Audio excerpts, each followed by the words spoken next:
Welcome to Squad, your source for everything esports and gaming. We got a good one tonight. We have Marissa and AJ going at it in Unmuted. Then we have Fire Plays and Plays of the Week. And in Esports in 30, guess what? Interro's talking R6. But first, you know how it goes. Let me get you caught up on the news.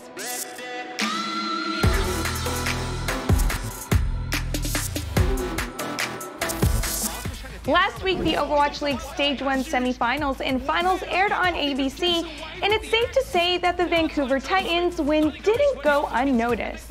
It turns out that the finals brought in 367,000 viewers on Sunday night, with the semis raking in 306,000 views. This may be small in comparison to traditional network programs, but the fact that it pulled these numbers for the league's first time on television is impressive.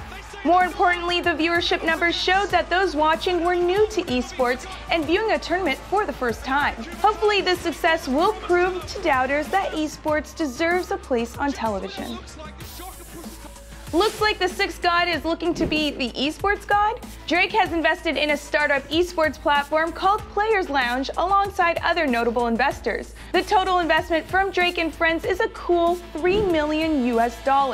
As for what Players Lounge is, well, it lets gamers compete against each other to win monthly prizes, and is focused on casual and amateur players rather than professional. Although it has been around since 2014, having the backing of such a high-profile celebrity will surely give it the push it needs. This isn't the first time that Drake has shown an interest in esports. Last October, he became a co-owner of esports org 100 Thieves. Hopefully for Drake, this venture performs better than the 100 Thieves League of Legends team. After years of rumors and a few technical difficulties,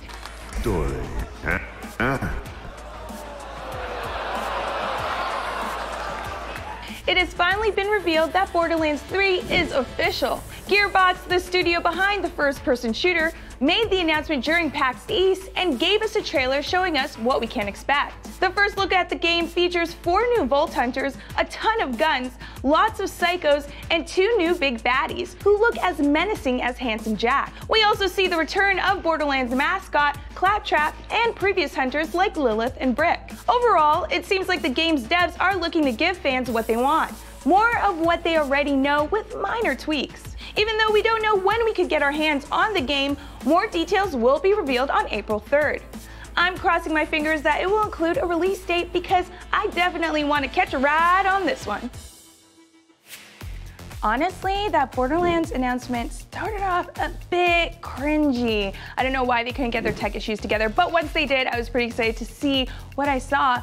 I like how Gearbox pretty much said, yeah, we love BRs, but we're not doing that right now. But now that I'm thinking about it, I think a Borderlands BR is exactly what we need. I don't know, let us know on our socials at Squad State. In a bit, we're gonna actually look at the fire plays in plays of the week. But first, I'm hoping that AJ or Marissa mutes each other and unmuted.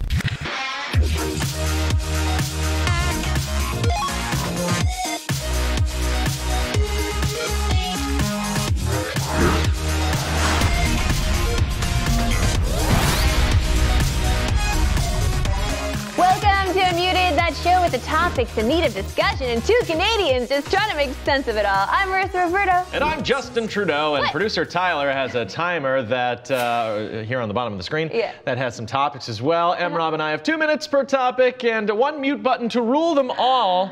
And I wish you luck on this perilous journey, my friend. Oh, same to you, good sir. Thank you. Same to you. You're very dapper today. I feel like I need to be professional. I show up in a t-shirt. The hell. Anyway, moving on. Let's start things off with sports, esports, shall we? Because FIFA's EPremier League, well, surprise, surprise, something with the FIFA name attached to it looks a little suspicious. What? Ooh, EA's EPremier League went live yesterday at 7 a.m. Eastern with a respectable 2,000 or so viewers watching. However, fast forward to 9 a.m. where the channel went from 5,000 viewers to 37,000 viewers in just 10 minutes. In addition, the stream saw its viewer count fluctuate pretty dramatically by thousands of viewers. So, what exactly do you think is going on here? Like, do you think it's a glitch in the system, or is this obvious view botting, AJ? Is it just people waking up and deciding to turn on Twitch and seeing what's up and then needing to get down to business? Yeah, there have been a couple of different tweets opposing, saying like, it was lunchtime in the UK and that's when people could tune in. Some people were saying it's because of a Twitter ad, because you can easily click through and watch on Twitter if people happen to see that ad at any given time. But to see the numbers fluctuate that much is pretty dramatic, unless there's like little ads going up on different, league sites. But I still can't imagine that happening either, because I don't think the actual leagues in like Premier League or anything to do with soccer, like the actual sport itself, I don't think they're paying as much attention to the E-League or giving it as much love as they should. Right, and who does view botting actually benefit in this case? Like, if they were doing that, then it seems that they have been caught. Obviously, there's evidence of this. If it isn't what we're saying, these ads. So, like, do they get extra money for these fake viewers? I'm just confused by this whole story, Marissa. Okay, so if you have, and you show that you have a lot of viewers, all of your investors get excited, right? So, because remember, it's all about money. So when they see these viewers watching this, the thing is, like, watching FIFA is actually, I love the casters for FIFA. I love the talent. I think they're very exciting to watch. But they have a bigger audience for sports esports. In fact, they have, I think, the biggest audience for sports esports, but it's not this big. So I guess maybe to show investors, like, look, people love us. We have so many people watching, and like these are the eyeballs you want and need. Give us more money. It could be that. Maybe don't do that on your first stream. Like, build to it. You're giving yourselves away here. I just don't know. Like, it's just hard to say. Like, we can't accuse them of using bots. But the thing is, like, why would you do that when so many people are on your ass constantly about all the possibly shady things that you do as a company with EA, right? So gamers are already kind of like really FIFA and EA come together. Something unscrupulous is going down. We don't know. We don't know. Just speculating. Please let us know what you think in the chat, though. We always love your comments. All right, switching over to Overwatch. Dufran has announced his retirement from the Atlanta Reign for the, I think it's the second time, it might be the ninth time. Daniel Francesca tweeted yesterday that he is going back to comfy streamer life.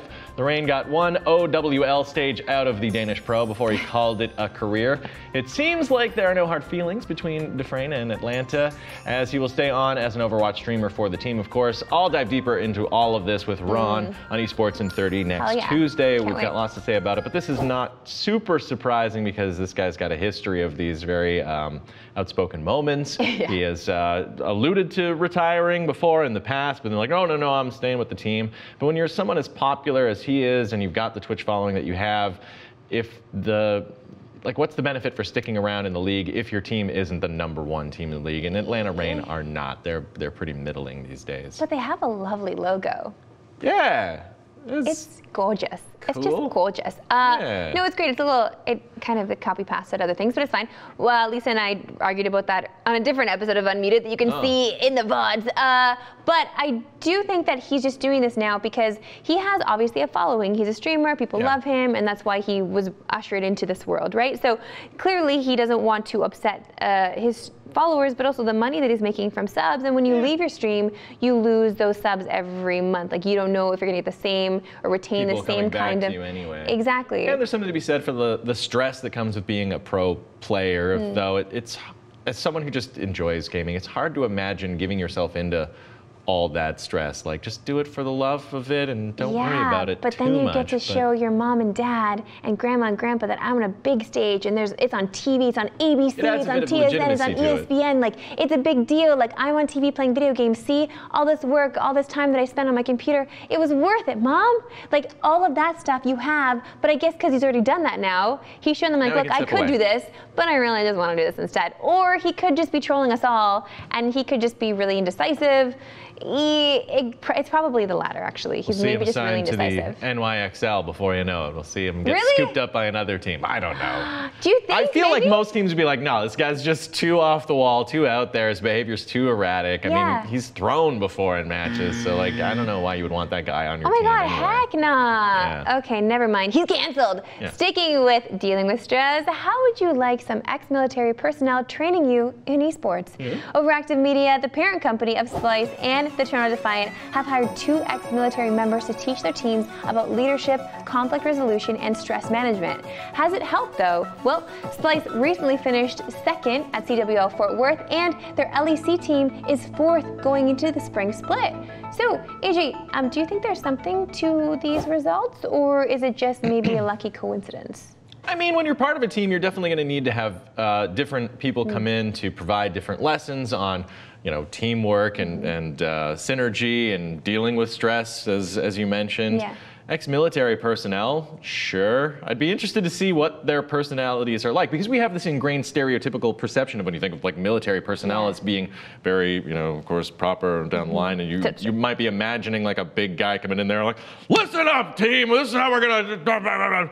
But that's not necessarily the case. We've all got to try to remove that stereotypical view of military personnel from our minds. There's a lot of more nuanced, critical thinkers, and obviously the bestest and the brightest need to be recruited into the military, because that's a very important aspect of maintaining society. Here as I backpedal on. Of course, no, you're right. But I unfortunately was viewing it that way. Like, I was thinking that it was full on like banging on tables, yelling at them in their faces. But it may not be that way. It may be like, look, we've done some scientific research into the best ways to apply, when you're in a high stress situation, like being actually in a literal battlefield. These are the tips that you can use in order to prevail and overcome the stress that you're facing. And in fact, I've recently read some interesting literature about like how to properly fall asleep in circumstance that they have, the U.S. military, I think it might have been the Navy, used to train their men and women to properly like get the sleep that you need, even when you're in these really high stress situations. Sure. So, I would also imagine that they would teach them how to think outside the box, right? And not be like kind of so fixated on the things in front of them, but to use their periphery a little bit more in game, but also outside of game, kind of notice and pick up visual cues of maybe their teammates around them as well. I mean, obviously it has helped a bit. I think I'm all for this stuff too, like introducing any kind of way. We should do trust falls actually, AJ, later. Okay. If you want, we can do a little bit of that. No, but I think it's a great way for people to connect too, and also just having somebody there and teaching is always nice too, right? Instead of your everyday routine. Mindsets. You got to have your coach, and then I think it's a good thing for a coach to bring in other people to engage your team and just see how people react to things, that sort of thing. Yes. All right, moving on. Something close to all of our hearts. A battle royale debate. Last one muted lives to see tomorrow. Huh? I like it. All right, here we go. PUBG story for you. Player unknown himself, Brendan Green, said in an interview with The Verge that he sees the future of PUBG in esports.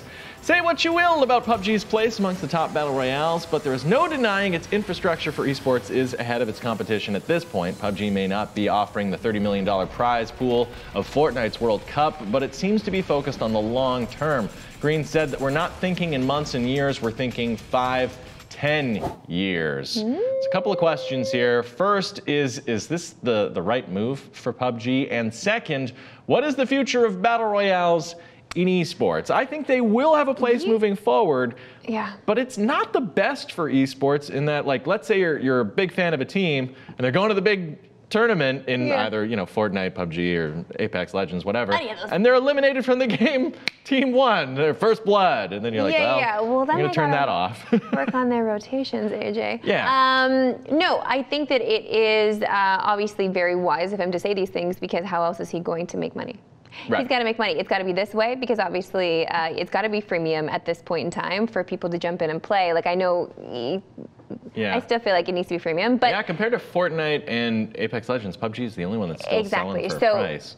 Exactly. So this is how it needs to go. It should go freemium, and this is how he will make money in the esports scene. The esports scene is still something there. Like, you have OGN, who invested a buttload of money. I keep having to look for different words to use instead of swears that I want to use. Right. But anyway, they invested a buttload of money. OGN has a studio in LA where they're putting on these tournaments for MPL. Like, it is still a legitimate esport, and it can be something. It's so much fun to watch too. Like, when you get into it, you play a lot of PUBG. Like, I know you know how great it is. And then Apex Legends came out, and it's just a superior game in most every way. And that's what I was going to say. I mean, it's interesting to hear him talking about the future of PUBG, because he still believes it's got one. And then after playing a game like Apex Legends, I'm thinking, well, they got to implement the ping system, they got to add the slide mechanic, and they got to fix all the things that are still broken with PUBG after all these years. It's been out for 2 years now. They've made buttloads of money, to borrow your phrase, and they still don't have as polished a game as Apex Legends, which is brand new. Fair. So because it's brand new. Features in esports. Sure, Brendan Green, the future. Nice that you're still thinking of that. I think he has to, right? It's his baby, and that he just stepped away from. He just said, okay, I'm done with it. Yeah, he announced he's leaving Bluehole not too long ago. Rip a friggin' dip, AJ. Okay, fine, moving on. Now it's time to see what streamers are up to and clip it. Our first clip is from chess player Hikiru, who makes everyone else's ability to remember the no, I screwed that whole thing up, so whatever. Here it is. I think the line that I looked at, if I remember correctly, was bishop h3, rook c5, king takes h3, rook c4, g4, knight f6, g4 traps the knight, obviously, knight f6, rook f6, rook e8, rook c1, knight c1, rook e1, knight b3, rook e2, rook f4, rook b2, rook a4 to protect the pawn on a2 and hit the pawn on a7, a6, knight d4, king g7, rook c4, c5, knight f5, king f6, knight d6, b6. And this is where my preparation had stopped, if he had played this line. If he had played this line. Anyway, first of all, his memory is insane, but I don't know what the heck just happened there. That's his strategizing for facing off against an opponent on a considered path of play that never even went down. He was thinking ahead for this guy's potential move, but he didn't make that move. But that's what he would have done if the guy had made that play. Okay, I mean, good for him. Good for him. Yeah. I can't obviously do that. I play chess IRL sometimes. Really? Yeah, but it's been a while. That's what my brother and I used to do when we were fighting in video games. Like, we're taking it to the chessboard. Oh. Yeah, and then we play chess. Yeah. Chess is a really fun game to play. But no, I can't play it that way, obviously. I'm quite intimidated by that. What? It is. It's fun. Don't at me. Actually, you can at me. All right, we were all hyped to see Gearbox stream the first look at Borderlands 3. Didn't go very smoothly.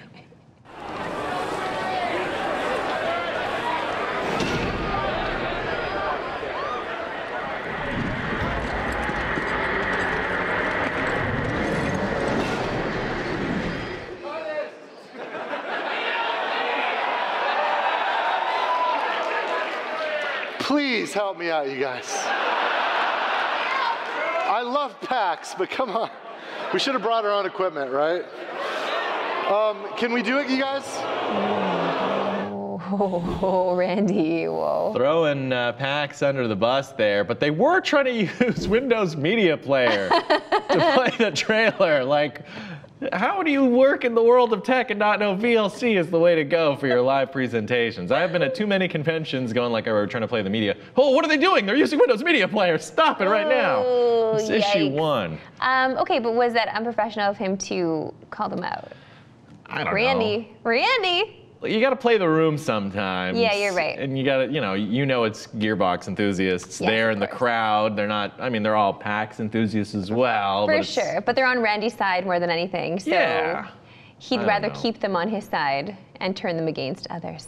I think he's got some breathing room there. I Yeah, think fair. that was okay, as long as he's not putting out press releases that are like super condemning. Apologizing. I'm so sorry. Listen, it's about that time where we tap into my Twitter feed and the things that amuse me. And nothing amuses me more than esports pros and personalities and memes, of course. I also appreciate those who are succinct. And I'm sorry, but this don't get more succinct than this right here with Melee Pro Mewtwo King. If you eat too much, you won't feel good. Man. He's so wise. I need to just bust that tweet out every time I go to my in-laws' house. They make amazing food, and I just stuff my face. And it's like every other Sunday when we go over there, I just spend the rest of the day going like, ugh. Yeah, you're like, listen, if you eat too much, you don't feel good. Okay, but do you have a response to that? And that can also be very succinct? If you don't sleep enough, you won't don't feel good. I don't know. Yeah. You're just like tweeting these things. If you drink too much, you won't feel good. If you game too much, well, you'll feel good while you do it, though. No, already too many words. Oh, okay. Dang it. All right. If you eat like Brody, you need Tums. Speaking of Brody, this next tweet was sent in by Brody, who tells me that it's not from a pro. He just wanted to remind everyone of what MRob looked like on Tuesday this week. What? Right. I love that when you ask a Best Buy employee for anything other than HDMI cable. I love that so much. Listen, I saw this last night, and I honestly could not stop staring at it because it was like looking into a mirror. So you look like a '90s Gap ad today with the plain white top. I know. And no, someone else today said that I look. Asked me why I dress like Hank Hill. Oh, that too. Yeah, with the jeans and t-shirt. Listen, anyway, I do want you guys to at me though. Now I genuinely want to know if I looked like this pupper. Like I want you to tell me who wore it better, okay? The puppy? Just pick me. Okay. Yeah, the Best Buy puppy. Okay. Now, time for our final profound thought. Well, it kind of makes me feel sad, but I could just be jumping to conclusions. So, Tim the Tatman tweeted, "We are streaming Uno tonight with Courage. Basically, I do work and Dr. Lupo if he answers me. LOL, this is going to be hilarious." So, Ninja actually replied to this tweet with a asterisk check phone for invite and then with the infamous Lonely Pablo meme. Okay, so Ninja obviously feeling left out.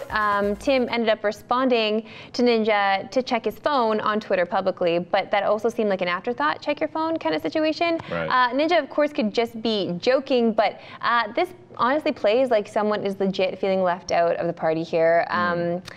Do you think maybe he's gotten a little too big for his britches and maybe these guys are just like, hey, you know what? Like, we don't, let's just hang out together. Let's exclude Ninja. Like, what do you think is really going on here? I don't know. It's all speculation, of course. We just ripped into Ninja on the show yesterday, so I'm not necessarily eager to do it 2 days in a row. I don't want this to be my shtick, but yeah, who cares, man? Ninja, why are you so sad about everything? Yeah. They're gonna play Uno together. They're obviously not on your level of Twitch followers, like you're #1. Let them go off and have their game. You don't gotta be part of everything, Ninja. Right, because then he would be taking, they can do like a squad stream scenario because they have that now, but it's still taking numbers. But I've actually got more for you. Oh? AJ, yeah, the boys got into a little gambling session of Uno because he was then invited, right? You can gamble on Twitch? Well, apparently. And everyone was done and out except Ninja. One more game, 100 tier 3s. Listen, bro. Tim, one more game, 100 tier 3s. We did one this. more. And I threw it back to her, and he threw it right back to me, and I threw it back. Tim, 100. You cannot do I 100 threw it right tier back 3 to her, subs. and she threw it right back to me, and I threw it right back. They wonder why I invented the frisbee, Tim. I threw it right back to her. Ninja, and listen. she would throw it back to me. We'd be in the park throwing all day. 100 gifts of tier 3s, Tim. Let's go. Bro, I'm Courage is gone. Courage is literally gone. It's done. He's literally gone. Let's just do like, you know, a couple $100 bets, $50 bets, whatever. Here we are at the end doing $1,000 effing on an Uno game. Facts. All I know is I'm about to get off and play League of Legends for like 3 hours straight, ranked. I uninstalled, so good luck with that. Good luck, bro. You want to reinstall and play with me? No, not at all. How much to Not tonight. How much to reinstall and play with me? How much? Not how tonight. Much? How much? I need to go to bed. Give me a I number. be up Tonight. early. Give me a number. Love you guys. Not tonight. Give me a number. I'm leaving. Love you guys. Bye. $2,400. Okay, done. Yeah, he asked him for his PayPal after, and to be fair, he had just lost $2,000 in Uno, which is why he asked for that money back. Oh, okay. But obviously he could just be kidding around. He could also be on the sauce, okay, or he could be going a little crazy. Also, like, I don't know if this is if his behavior is like maybe the after effects of just like an alarming amount of Adderall. Like, I don't know what it is. I'm not sure about that behavior, but also it's like he was just streaming for like 14 and a half hours straight. Like, he had been at it for a while. Like, yeah. I don't know if you go kind of maybe a little loopy after you're playing for that long. Because he's always kind of like this in a way. This is not like, you know, extra behavior for Ninja. Like, this is just kind of how he is. But everybody was like done. Like, they were done. It was over for them. It was time for bed. Feels when you're ready to call it a night. Yeah. And there's one guy like, come on, keep playing. It's like, dude. Yeah. I gotta go now. But only reiterating the initial tweet of like, maybe this is why they didn't want to play with you, Ninja. Like. Yeah. I don't know. Like, think what you will. I don't want to, like, you know. I don't want to be a Keemstar where I'm like stirring a pot with no actual sauce in it. Marissa, it's time for me to throw. Okay. See how I segue? Nice segue. Yeah. Okay. All right, it's time for some crowd control where we scrape the bottom of the internet barrel and share with our lovely friends online. First up, I know tweets are generally your domain. That's right. But Ocelot Youth tweeted out this video that just has to be shared. Excuse me. He says, this is a 50-second video that felt like it was 4 hours long. TPS students, it is testing week and it's time to slay all day. Yeet! Stay woke, be on fleek, and get that Gucci breakfast. Goals! Say bye, Felicia, to that testing stress. Weather's gonna be turned, right, Chris? Yes! Toledo weather gonna be V-lit during testing week. A hundo-P chance of success. You've got this, kids. Steve, how about that traffic? Are we looking better than we're talking turn. FOMO won't be an issue. No traffic problems around any TPS schools to keep you from taking those tests. So get a good night's sleep, do your best. In fact, be extra. We here at WTOL are proud of you. Good luck on your tests, TPS students. Listen, like, so many people shared this because it was so cringe. But like, while I was watching it, because I watched this a few times, I started wondering if that's gonna be me one day. You know what I mean? Or if I'm already there. Like, it's already been me in the past.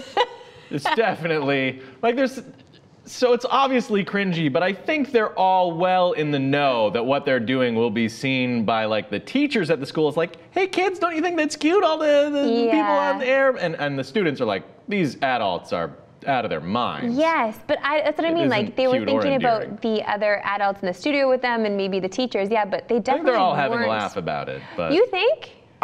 They've got it. Like, they can't think that what they did there was actually cool or awesome. Well, that's the thing, because it makes it funny if they were thinking that. If they were doing it thinking that people would love this and share this, then it becomes completely irrelevant. You know? Like, if they're aware of their own cringe, then it's not as fun. Have we gone through the meme? Yeah. What's happened now? now? Taking a deep dive in it. Is life the farce, or is the farce life? I don't know. We'll move on to that later. Next up, it's a sequel, baby. We saw some fighting game poses a couple of days ago. Well, I got that beat. It's a dad fighting game. Well, it's just basically dad fighting game poses. Let's see.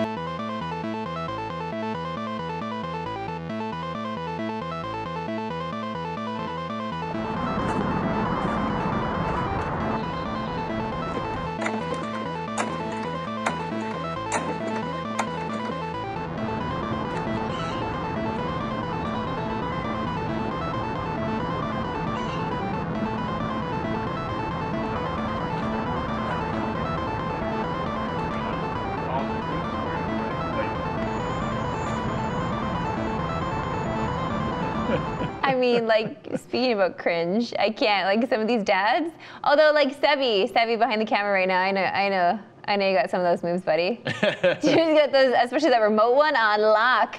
I mean, it's cute. Someone should actually run with this at like a game jam. You know, Yes. I could see this done in a 8-bit, 16-bit style with Did you have one game. that you related to?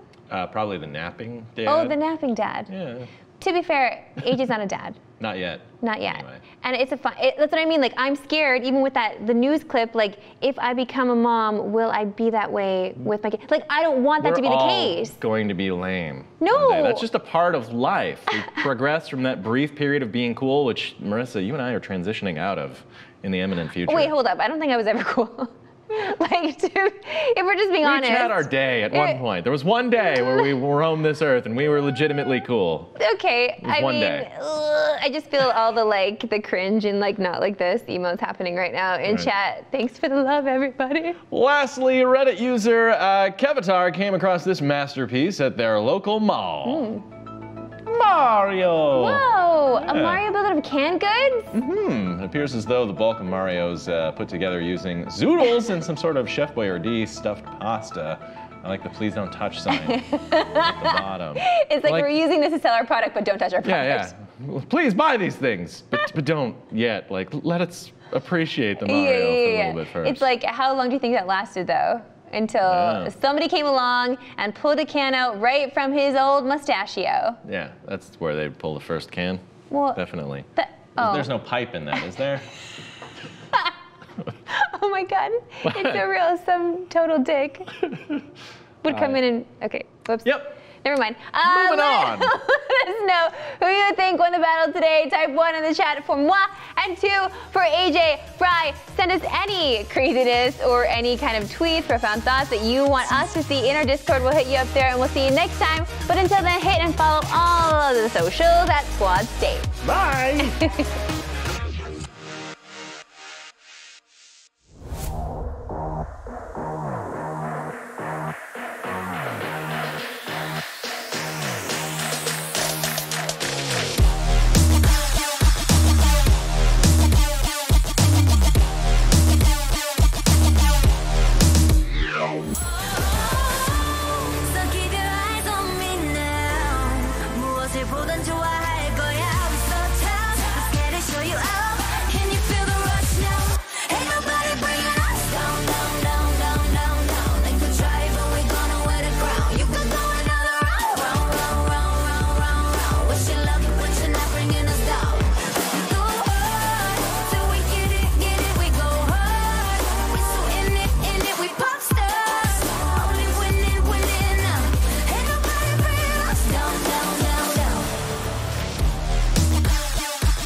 Tipper hitbox on the fair if he went for the early double jump, and then just falls with there. Grab can? It was actually the sickest confirmed. It really was. Oh, he's following him. He's just a little bit out of range. 3 forward airs.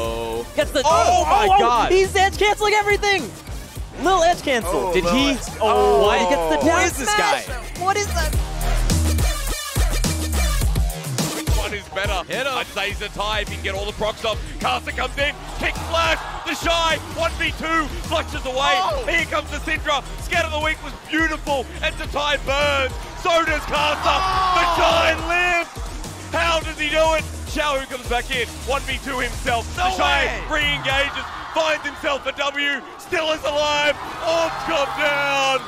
The Shy is just that top lane. Shatter comes in, it locks up Libero, locks up Anamo in the back. The energy's not high enough, and Johnny pops the Transcendence to try to keep them alive. They're in onto the point, they're taking their way up. Fleta tries to use a grab, but Mekko takes it away. That can actually do it. Sound Barrier comes through, they lock him up. Mekko's dropping the bomb up over the top. Can he get the picks? Yes, he absolutely can! A quadra kill for Mekko! They're able to cancel it, sending him up into the air. VP still good to go. Dagon from Pasha bursts down. FY has to buy back on this Enigma. Pasha, he finds the third. This puck going rampant in the fight. The BKB is going to win pretty soon as well, but he's trying to turn jump for XM. He got the black hole. FY! The black hole! He's done it! FY! It's beautiful. Ramsey just still alive. Pasha's pulled back. button in their head. They don't have anyone saying stop. And I mean, sometimes it does work out amazing. Oh, they're going to go for the quad boost? Yeah, they are. Quad boost to look all the way over. Well, ladies and gentlemen, some Brazilian Counter-Strike here. Oh, yes! Sip is gone! See you later!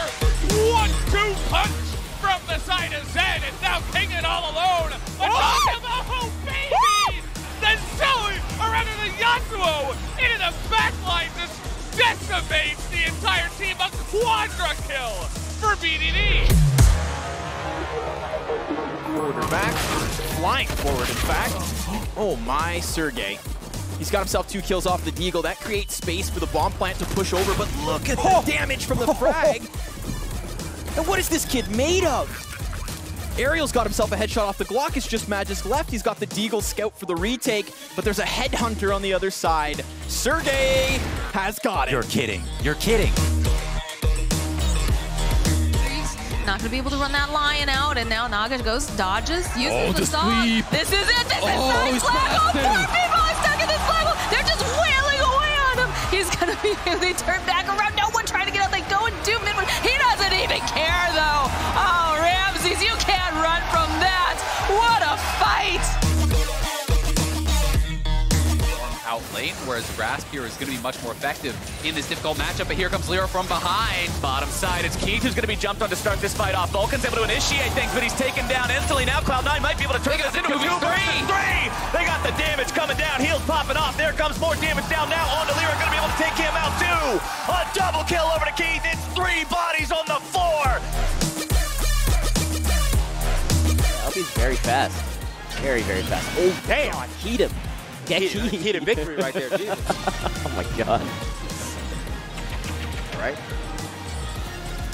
That was a key that let Thor in the game. just wait till the next DLC is announced. All right. Oh, he did. He finally did it. The odds had to be in his favor, right? What you need.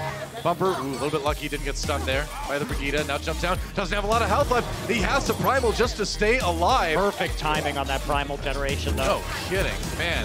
He had it just in the nick of time here. Gets a kill on Aim God, he juggled him.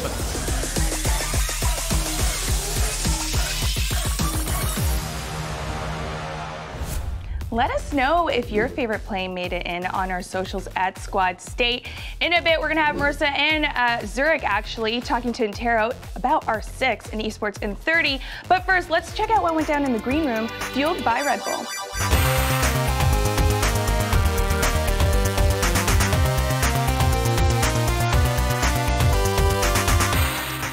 Get your head in the game. Is that a High School Musical? Yeah, I was the only one that got that. Maz. I did. I just didn't want to acknowledge it. You don't acknowledge those things. I have it gets really bad. I'm a big Ashley Tisdale fan. I know you. Wait, what? Yeah, he's also a big Jonas Brothers fan. I did not know this. Maz is low key. Camp Rock. Yeah, Camp Rock too. Yeah, he's not ashamed. Okay, Camille, he's not ashamed. You know like Camp Rock? Demi Lovato's breakout performance. I'm proud of Madden's crowd. You know exactly. Was the channel not big when you were growing up? Oh, I mean, I don't mean it like that. No.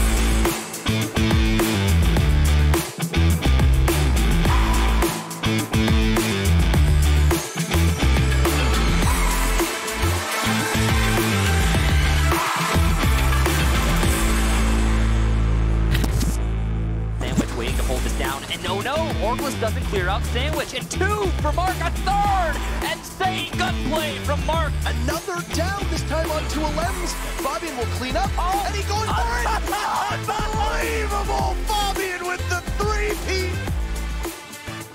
What's up, people, and welcome to Esports in 30, where we take a deep dive into different esports each day of the week. Today is Friday, and that means it's time for the FPSs to take center stage. I'm Marissa Roberto, and this, of course, is Zurich. We're happy to have him back on the couch every Friday, baby. Every Friday. Because this Friday in particular, we have a certain Canadian caster because he's been bugging us that we've been doing this for 3 weeks, and we haven't covered Rainbow Six yet. I mean, yeah, rightfully so. Like, we missed 10 weeks already. There's 4 new maps. There was an invitational, 4 new operators, 2 new maps. There was an invitational tournament. there was a team that got picked up, a team disbanded. There's a lot to talk about, so we should get into it. Okay, now, of course, to make up for this, and also because he's bugging me, we asked that certain caster to join us to get all caught up. So we'll ring him up while you guys check out this highlight pack from the NA Pro League. Look to be the smoke rushing out, and Shuttle gets picked apart by BC, who's just lying prone, allowing these towers in front of him to give him tons of opportunity. BC picking everybody apart. Can he get the third? No, it's NVK to get the kill. And a spray. Shuttle now with 3 kills. Shotgun in hand, not enough to flick onto Geo. Softball in the back, vertical. Has full HP and time is on his side. All he needs to do is just to move in, find the kill. They're going to try to stick it. No, the IQ turns around for the kill. Oh, Geo, he does it! Makes him push his way in and start attempting a plant. Behind the bomb, though, Mark will pick him down. BC with an immediate refrag on Disguise, though. Another plant attempt coming out from Mint. The Nitro Cell will go soaring, and it'll end the round. Waxing will connect. Flashed up, but stuck in the crossfire. It's really hard to get this engagement in his favor. He will finally take out Shala, but it's his team falling one after another, putting more pressure on Mint. Able to get 2.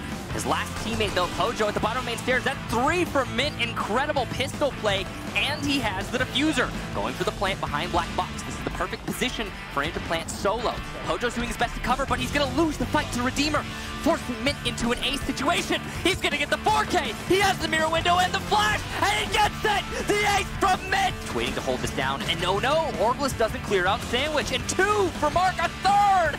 Insane gunplay from Mark, and he gets a 4th of the down on Yeti. He doesn't know it yet, but he has a potential 4K waiting for him to claim if he just gets a little bit aggressive.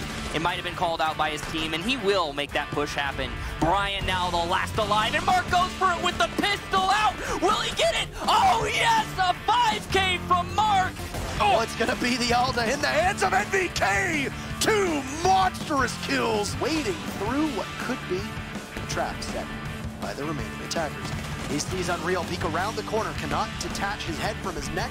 Instead, he'll do it to Acid. Takes an opportunity to reload. He's going to push on up. He might actually see the end. NVK, the clutch! So if that highlight pack didn't give it away, we're going to start our discussion of Siege with what's been happening in North America. And here to give us that lowdown is Parker Interro McKay. What's up, bud? I'm doing well. How are you? Thanks for having me on again. I mean, we're good. We're happy to have you finally. I know you've been bugging me about it. So here we are. Here we are. Finally talking R6. My God. Let's start at the top of the table and work our way down, okay? So Dark Zero is obviously sitting on top here. They established themselves as a serious contender in the Pro League. BC is now back to being a starting member. So how has BC fit into the team since the return to play? And how has he contributed overall to their success this season of Pro League? BC has gone back to the old roles that he used to be on, you know, the team that he played on before, which was Evil Geniuses, which is this kind of supportive entry role. I don't think putting him on the roles of the person who he replaced, Pojo Man, was a smart idea. They didn't do that. I think it's a wise choice to put him on what he's really comfortable with. And I gotta say, I'm really impressed with the fact that he manages to not be in Pro League for, you know, a season and a half and just step right in and just kill it. He's absolutely killing it, and it looks like he hasn't missed a single beat. It's good to have him back because I've always thought he was a heck of a player, and it's nice to see that the team is doing well with him. Oh my God, he sounded so Canadian there. A heck of a player. Do you think this form is sustainable for Dark Zero when compared to your EG, your X, Rogues of the scene?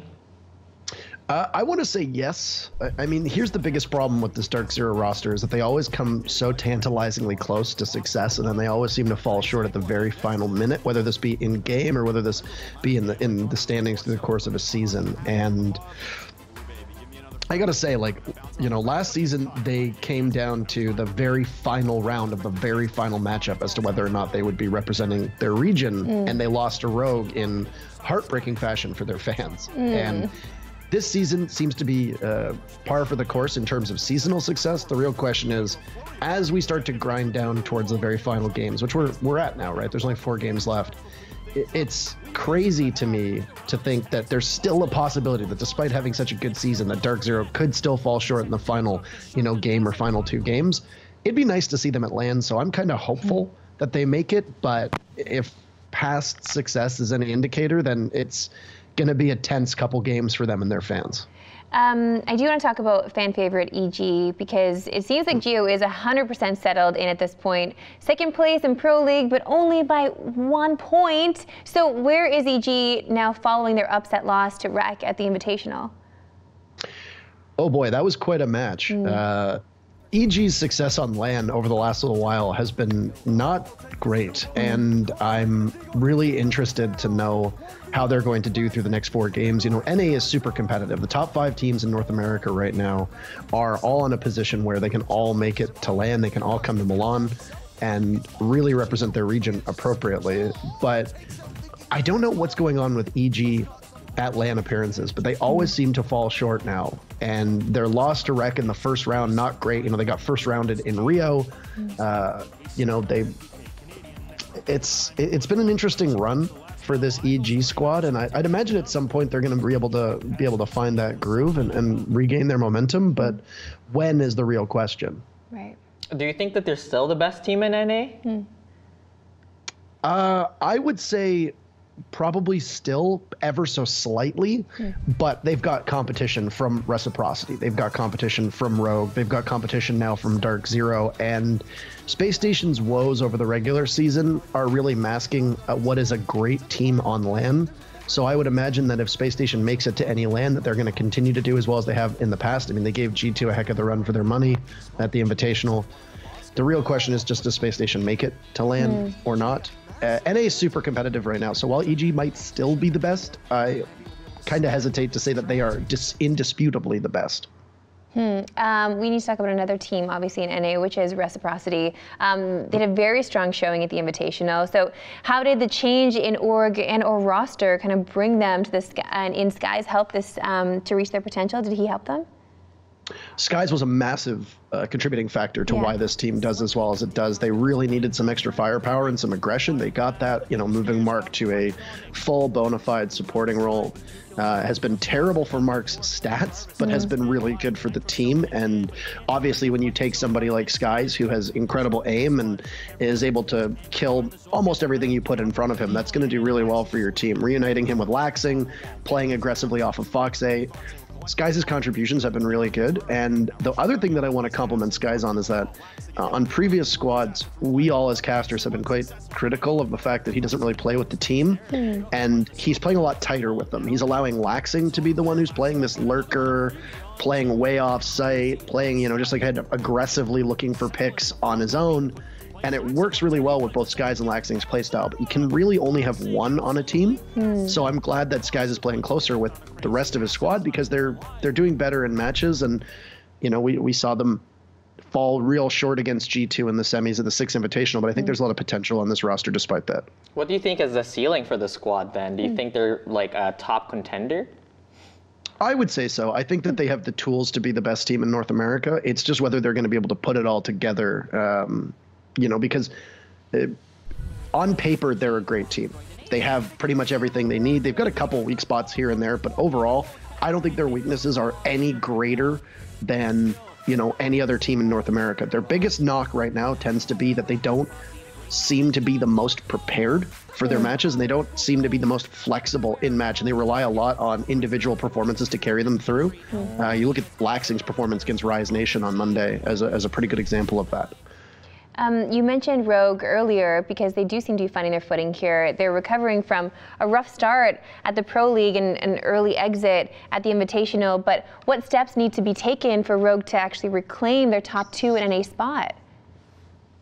I mean, the math is still there for Rogue to be able to get up there. It's been a bit of a slog for them. This has been, I think, and I can't quote me on this because I don't actually have the numbers in front of me right now, but I think statistically this has been their worst season since, you know, since we've been really monitoring this over the last couple seasons, last year or so. And I honestly don't know what it is. There are some games where it looks like they just fall off of a cliff, whether it's people not really coming alive or whether them relying a lot on vertical to carry that team and possibly even Eclipse. And then if one of them goes quiet, then that becomes a problem. Obviously, Eclipse moving to more support roles alongside Easily was a change for the roster. It really did kind of carve out new roles for everybody on the team. Vertical's a great player, but if he gets shut down, then I worry about Rogue's fragging potential beneath him. Shuttle shows up on a lot of matches and can be very dependable, but he's not the same type of player as Vertical is. So I don't know if it's simply coordination. I don't know if it's team comms or what, but there's something there that Rogue still needs to do to find that, you know, that fifth, that sixth gear and really kick it up, because NA is getting tougher by the week, and Rogue is running out of time to make it. Damn. So there's been a lot of big changes roster-wise in the NA scene, and this doesn't usually happen in any of the pro leagues, but a team just disbanding because there's not enough players. What's happening in the scene? Is there just like a lack of skill or talent maybe, or what's happening? I have no clue what internally was happening with that Orgless squad. You know, they were playing under the org Noble, and then, you know, they left the org, or the org dropped them. I don't know the exact contractual agreement that was or wasn't there. And then next thing you know, they're playing Orgless, which was their title, and they weren't making a salary or anything like that. And I think it's worth noting that when you don't have contracts and you're not making a lot of money, you can go anywhere you want. You're not bound by a contract to stay with that team. And we saw both, you know, Crazy and Acid went to Rise Nation to go, you know, get paid. You can't really blame them for that one. And then the team's decision to drop my man was, I think, a bit premature.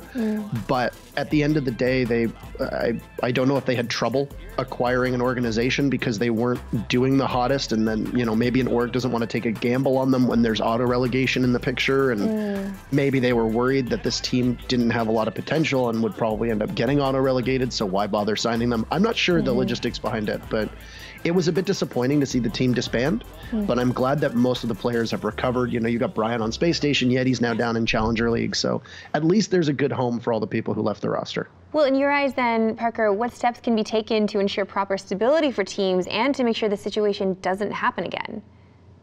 I mean, as long as there's auto relegation in place, there's not going to be as much stability. And I think that's just a hard truth. Right now, every single region is guaranteed to lose one of the teams by the end of the season. And that's a really hard pill to swallow, I'd imagine, for a lot of organizations. Previously, the system we had where the two bottom teams would be given an opportunity to fight their way out of relegations. Now it's only the 7th place team, the 8th place team, dead last, just automatically gone. You know, they've got 14 weeks to prove that they're not dead last. And I think for a lot of squads, they kind of realize and lose motivation when they start to see the numbers become quite a reality. And I think for organizations, I mean, if I'm running an organization, I don't know if I'm, you know, taking a gamble on a team that is likely to end up getting relegated anyway. Right. Yeah. Interro, we're going to quickly move on from North America and across the pond to Europe. But before we dive into that, let's get the people at home ready with some highlights. He's going to be contested by this clash, as we mentioned, and there's really nothing that the Buck is going to be able to do. But Hicks falls, and despite that, Alfama is going to have to engage in some capacity. Turns his shield around, and Alfama, what a masterful clutch! It's Blasabot who will be tasked with possibly stopping the defuse from going down. He's getting the marks. Can he aim? No, you need to go for it, Blast, and he'll down him at the last second. And now Na'Vi have a nearly unlosable post plant. There you go. Why do you put 4 bodies out there? So 3 of them can cover as the plant goes down. A C4 missed, an Evil Eye missed, a Toxic Canister missed, but oh my goodness! Empire, off the backs of Scyther's 2-piece, along with Karzeka, will now close this gap. Rips will shred through Shockwave. Empire taking a situation that with Scyther picking up a 3rd kill, Ryan eliminates Corey, and everybody from Na'Vi is dead because of the run out from Empire. How the hell does this even happen? Here we go, the aggression from Alfama. Una's down, so it's just him in a 1 versus 3 now. Manages to take out Fabian, and he will narrowly miss on the planter. C4 misses, but the shots will not. As Jonas goes down, Alfama has managed to bring this much closer to a potential clutch. It's a 1 versus 1. Alfama has so little HP, though, and Pengu will not be taken off of his position. As he plays the long angle, he only lands a single bullet, allowing Alfama even more clutch potential. He's going to try and stick it. Pengu, though, will hear this, relocates, and hits the shot. Looking for his 3rd. He's gonna see the head. No, what a shot. Karzeka goes down. He could fake plant, but he's gonna go for the... Oh, Red Room's absolutely insane. Only 1 more, but he can. Another down this time onto a Lems. Fabian will clean up, and he goes for it! Unbelievable! Fabian with the 3-piece!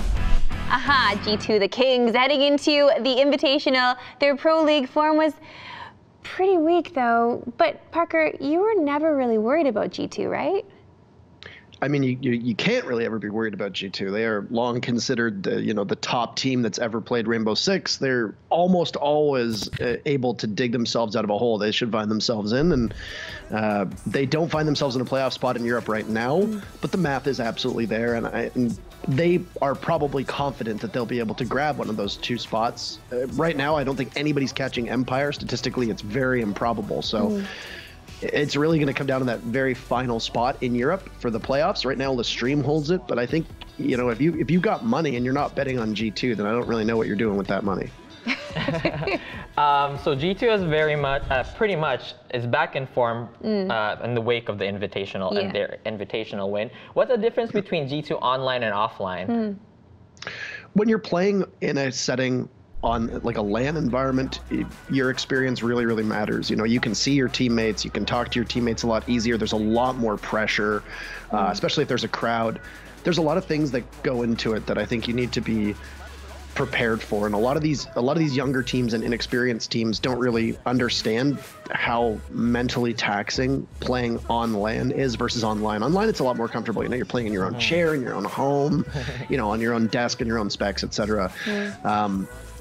With a team like G2, I don't know offhand if there's a team that has played more LAN events outside of the Latin American region, because they have like the BR6 where they all play on LAN every week. I don't know if there's a team that has as much experience playing in a LAN setting, and G2 just seems to thrive on that environment. They're very cool under pressure, and I just think that they like to revel in the anger that a lot of fans throw their way, because a lot of people that go to these events are cheering for people who aren't G2. Right. So isn't that the way? Yeah, whoever's the top team is always going to be kind of the villain of the tournament. Of course, they want them to be dethroned. Well, let's talk about the top of the table here, because Lestream and Empire emerging really as the online contenders. Empire really showed up at the Invitational and in Pro League since promoting, but was this the level you were expecting from EU's newest team?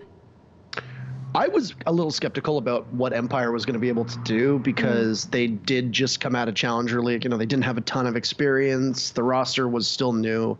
And holy smokes, they've been really good. Right now, I mean, they're extremely dominant. They're 8 points ahead of second place in EU. There's only 12 points left, so it's very unlikely that anybody's going to be able to catch them at this point for first place.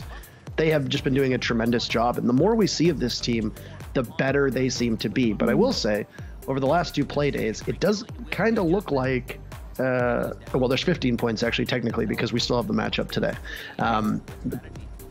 12 points after that. I will say that right now, I don't know which teams are going to be able to beat Empire. They look indomitable, and it looks like right now the only team that's capable of doing it is G2. Wow. What about Lestream's roster works better than the Millennium Core we saw at the start of last year? I think Millennium took or Lestream rather, took a big step forward off of Millennium by changing up the language in which they communicate and picking up the nationality of the players they can have, right? This used to be an all-French squad. And while Lestream is very much a French organization, they picked up a Finnish player, and they picked up a German player in Aces. So it's like, you bring in added flexibility, but your comms will definitely suffer. You've got 5 people all making calls in a language that is not their native language, and that can be tough for the players, and that can be a definite learning curve. And it's something that we've actually seen in a variety of other esports, and teams have not recovered when they've made that transition. So I think it's pretty remarkable that Lestream has made such a good transition. I think that they have a very high potential, even though they're flaming out of group stages. 0-2 at the Invitational was incredibly disappointing based on their past performance. But they have the opportunity to hold off G2 for this spot. Not only would that be a massive upset, I think, for a lot of people in Europe, but that'd be a huge boost for LSE. We should talk about a team not giving G2 any trouble at all now anyway, because Secret has been struggling. They were once G2's main rivals, now they're in last place. So what has gone wrong with Secret to fall so far so quickly after being one of EU's best teams for a good period of time?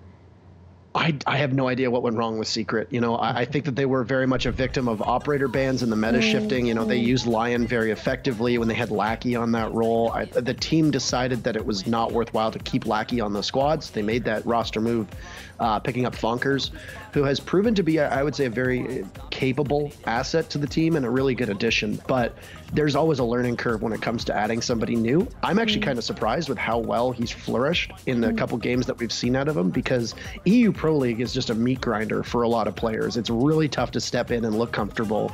Right now, it looks to be the most competitive region in Rainbow Six. So to be able to step in and play as well as he did is a huge feather in his cap. They've looked better as a team, Secret has, over the last couple weeks. And I think that's what we should focus on, especially with Na'Vi. They're both on the ascendancy, which spells trouble for their opponents in Europe. And, you know, with that auto relegation spot in play, it's going to get real hairy in regards to who is the team that kind of draws the short straw. I don't know if Secret is the worst team in European Pro League with how they've played over the last couple of weeks. So it's really anybody's game. Fair, bright side. Yeah, you mentioned Lion there. His rework is in the test service right now. Any initial reactions? Was it the right direction for the operator? I mean, trying to balance that global ability without completely changing his identity, I would imagine, is a complete nightmare for the dev team. And they've, from what it looks like, they've done a really good job. I haven't actually gotten to play him yet. I haven't been hands-on with his new ability.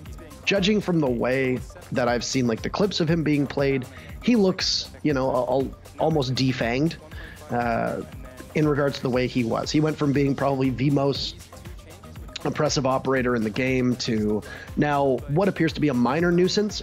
Now, that's me saying that without any actual testing. That's me saying that without seeing him in a competitive environment. The bigger problem is how do you balance global abilities? The devs, I think, have realized that they're not particularly enjoyed by the rest of the player base, which is why we've seen changes to Dokkaebi. Now we're seeing changes to Lion as well. It would be nice to see Lion be in a position where he can actually be an attacker who has a role in a meta without absolutely dominating it, but I don't know how his rework is going to play into that. And frankly, Lion's still banned in Pro League, so I don't know if that ban is going to be lifted anytime soon. Yeah. Interro, we're almost out of time, but you got a lot of fans that sent in questions, and it would kind of be a shame for us not to answer a bunch of them. So if your question doesn't get asked, I'm really sorry if you sent one in, but we're going to do our best to read as many of them as possible for you, Interro. Okay, so this one is from Marie Roy at Akviko asks, with hindsight, what tip would you give Interro on his first day of Pro League? First day of Pro League, wear a tie would have probably been my if I could go back in time, and maybe don't match your dress shirt to your blazer. But no, just I would say play off your co-caster more. You know, I think I had instant chemistry with Kickstar when we first started casting, and it was really nice to just be able to step into that and make it feel as comfortable as it did. But I still think that there were times where I could have listened and learned from the things he was saying in regards to strategies and the way that he was casting and played off of that better. It took a while for us to be able to get that under our belt, but it's definitely something that, looking back, I would probably just be a bit more of a keen student of what he was saying. Well, Olivier Swainston asked, what is the most challenging thing you must overcome in order to be a great caster? Ooh, that's a tough one. The most challenging thing. Honestly, I think for a lot of people, it's looking natural on a camera. And I think for another, group of people, it's being able to speak confidently in a way that doesn't sound routine and makes it seem exciting. Like, we already take enough flack as casters for just like repeating what's happening on the screen. That old joke, like, why do we need people to tell us what's happening? We have eyes for that, right? And I think as casters, part of your job is to be a storyteller. And if you're not telling a story, or you're not lending your casting to a certain narrative, then you're not doing your job correctly. Being able to do that quickly in a compelling manner, clearly, is very difficult, and especially in a way that is exciting and worth listening to. There's a lot of different, notes that you kind of have to hit at the same time. And for a challenge, it's just sometimes you need to be good at speaking clearly. That's really it. And a lot of people have to work hard to get there. For sure. I mean, also respecting your co-casters who are the analysts that you're with. I'm assuming you guys have to have a little dance, a little rat-a-tat. Yeah. A lot of dancing. It's an art form. It really is. Okay, so Gardner Moroff asks, why isn't Fuse played in Pro League? He's a three armor, so he's slow. You know, we see Montaigne get played as well, but Montaigne has a completely different ability. He's a 3 armor for Fuse.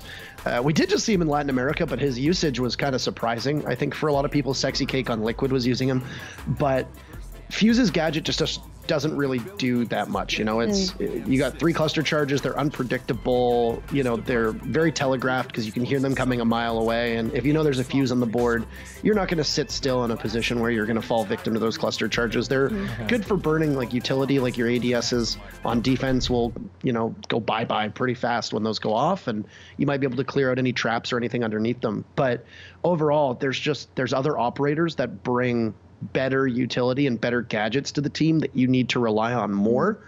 And if you had a bit more flexibility and you didn't necessarily need to bring all the different tools that you do to attack a given site, maybe his pick rate would be a little bit higher because the AK-12 is a great gun and he does have smoke grenades. But at the end of the day, there's just too many operators who do way more things than him that are, you know, far more helpful for the team. Better. So he's just a bad character, unfortunately. Valkyrie R6 asks, do you think R6 as a game and or esports is being held back by inaccessibility? I'm interested to know what they mean by inaccessibility. I think a lot of people talk about how accessible the game is in terms of its learning curve. It is a really hard game to just jump into, and the fact that casual, ranked, and Pro League don't really have an alignment in the rule set is equally confusing for a lot of viewers, and probably for players too who watch, you know, Pro League and then go and play a game of casual or ranked and realize that the rules are very different. I don't know if I'd say accessibility is holding it back. I would say that a high learning curve is definitely a challenge for a lot of people, and the fact that there is a high learning curve with tons of depth actually brings more people back, because every game that you play is going to be different from one another. No 2 games are the same. The way that the map destruction works, the way that the different gadgets work, there's so many different ways that you can just do the same thing in Rainbow Six. So I would say that there are obviously people who will be turned away from how inaccessible the game might be due to that high skill ceiling, but I definitely think that there's equal parts, you know, people who are brought in and feel enriched playing a game that is as tough as Rainbow Six is. They also could just be talking about money because you have to pay for the game, and now so many games are free. But that was just my take on the question. One more for you. Shagan on Twitter asks, how much do you love Kickstar? A lot. He's like he's like a brother to me. He's younger than me. I feel like in a lot of ways our relationship is very, you know, brother to brother, and it's one of those things where I liked him from the start. I always did. But as I got to know him better, I think our relationship changed from just coworkers to almost family. And it's really nice. It's nice to have somebody who you work with, who you care about them. I think in this business, you need to care about them. You can't just have a very neutral or, you know, blank relationship with the person you're sharing a desk with. I think you need to be friends with them and have that, you know, personal connection. And it's really nice to have somebody like that. He's been Kickstarter's been a huge help to me so far in my career, not just by helping get me this opportunity, but also being somebody I can lean on when I'm feeling like my casting is not the greatest, or if there's something going on that maybe I don't necessarily explain. I know that he's there to be non-judgmental and to possibly be able to put his voice to it instead. Oh my God, that was so sweet. Yeah. Interro, thank you so much for joining us and getting me, Zurich, and everyone at home all caught up on R6. Thank you very much for having me. Oh my God, I love Interro so much, but I gotta say, him talking about Kickstart gave me serious FOMO. Like, Zurich, why can't we have that kind of relationship? We do, just not us. The rest of us is a very cohesive unit, but it's like, you know, me and you kind of, we're getting there. We're working. That hurts me. That's okay. I thought we had something special. You'll survive, Marissa. You'll survive. Oh my God, we're gonna get the hell out of here. That's it for us in esports in 30, but don't look sad. We've got 5 more days and 5 more games next week to nerd out over in the same time, in the same place. So it kicks off Monday with League of Legends, so brace yourselves. And if you need a regular dose of Squad, hit us up in the socials at Squad State. Have a good weekend, and we'll see you back here Monday.